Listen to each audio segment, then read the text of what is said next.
തദ്ദേശ തെരഞ്ഞെടുപ്പോടെ വെൽഫെയർ പാർട്ടിയുമായുള്ള ബന്ധം അവസാനിച്ചെന്ന് മുസ്ലിം ലീഗ് സംസ്ഥാന അധ്യക്ഷൻ പാണക്കാട് സയ്യിദ് സാദിഖ് അലി ശിഹാബ് തങ്ങൾ. മതേതരത്വത്തിന് തടസ്സം നിൽക്കുന്ന നിലപാടിലേക്ക് മുസ്ലിം ലീഗ് പോകില്ല എന്നും സാദിഖ് അലി തങ്ങൾ പറഞ്ഞു. വെൽഫെയർ പാർട്ടിയുമായിട്ടുള്ള ത്രിതല പഞ്ചായത്ത് അതിപ്പോൾ അതിനുള്ള ബന്ധവും ത്രിതല പഞ്ചായത്ത് തിരഞ്ഞെടുപ്പുണ്ടായതാണ്.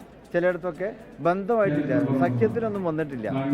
അതിൽ ചില നീക്കുപോക്കുകളൊക്കെ അവിടെ ഇവിടെ ഉണ്ടായിട്ടുണ്ടാവും. സ്ഥാനാർത്ഥികൾ തമ്മിലുള്ള നീക്കുപോക്കുകളാണ്. അത് ആ തെരഞ്ഞെടുപ്പ് കഴിഞ്ഞതോടുകൂടി അത് അവസാനിച്ചു. നിയമസഭാ തെരഞ്ഞെടുപ്പിലെ 3 ടേം വ്യവസ്ഥയിൽ പാർട്ടി ഒറ്റക്കെട്ടായി തീരുമാനമെടുക്കുമെന്നും പാണക്കാട് സാദിഖ് അലി ശിഹാബ് തങ്ങൾ പറഞ്ഞു. വിജയസാധ്യത പരിഗണിച്ചാണ് സീറ്റുകൾ വെച്ചുമാറുന്നത്. UDF-നെ അധികാരത്തിലെത്തിക്കുകയാണ് പ്രധാന അജണ്ടയെന്നും സാദിഖ് അലി തങ്ങൾ വ്യക്തമാക്കി. UDF എല്ലാ കാര്യങ്ങളും ചർച്ച ചെയ്യും. സീറ്റ് വെച്ച് മാറണോ, നിലവിലുള്ളത് തന്നെ നിലനിർത്തിയാൽ മതിയോ, അത് വിജയസാധ്യതയാണ് പ്രധാനമായിട്ടുള്ളത്.